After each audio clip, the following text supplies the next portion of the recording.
You know, in the Bible, it speaks about people bringing their best to God.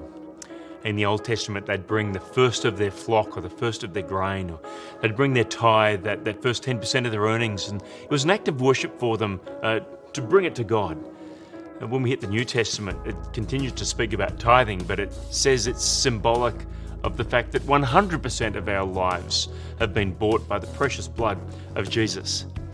I love the way that Jesus said in Luke chapter 6, verse 38, he said, "Give, and it will be given to you. Pressed down in good measure, overflowing onto your lap." Now, this type of thinking takes us to Crossway's fifth and final core value, where we say this: we take nothing for granted.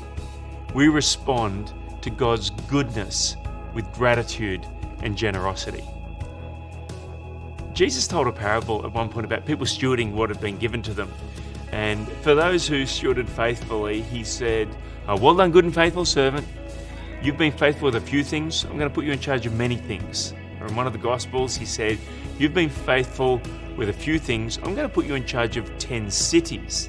Now, the stewardship of a few things doesn't much look like the oversight of 10 cities, but the principles are being established in our heart that we'll be faithful with whatever God puts in our hands.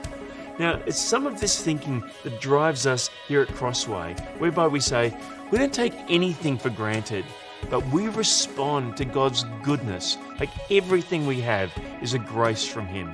Our personality, our gifts, our intellect, our creativity, our skills, our earning capacity, it all comes from God.